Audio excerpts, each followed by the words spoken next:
Salam sigap dan shalom. Renungan kita pada hari ini, Selasa, 18 April 2023, berjudul Bahwa Tuhan adalah Kekuatanku. Ayat intinya terdapat di dalam 2 Korintus 7 ayat 4. Aku sangat berterus terang terhadap kamu, tetapi aku juga sangat memegahkan kamu. Dalam segala penderitaan kami, aku sangat terhibur dan sukacitaku melimpah-limpah.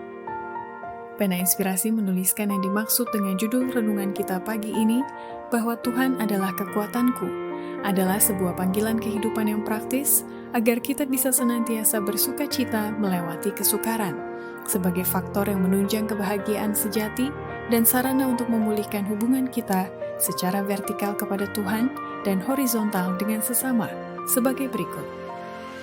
Pertama, alasan Paulus menuliskan bahwa Tuhan adalah kekuatanku, karena kekuatan dari setiap jiwa ada di dalam Allah, bukan di dalam diri manusia.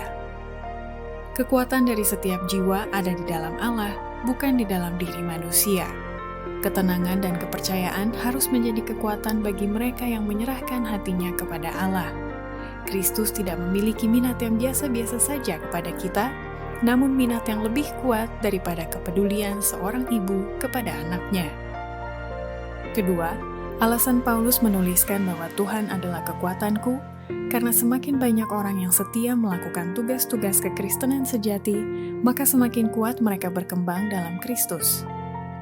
Kekuatanku bagi setiap orang Kristen tidak boleh pasif tapi aktif, dikarenakan adalah penting bagi otot dan kekuatan kerohanian agar jiwa berlatih.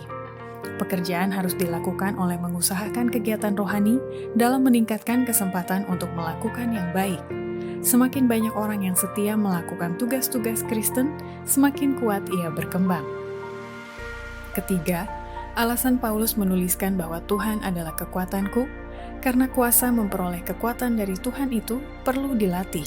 Makanya setiap orang Kristen sejati yang bekerja bagi Allah bukan berdasarkan gerakan hati, tetapi harus berdasarkan prinsip seumur hidup. Kekuatanku adalah jika orang Kristen yang tidak mau melatih kuasa yang diberikan Allah padanya, maka orang itu bukan hanya gagal bertumbuh di dalam Kristus, tetapi akan kehilangan kekuatan yang sudah dimilikinya, dan dia akan menjadi orang lumpuh secara rohani.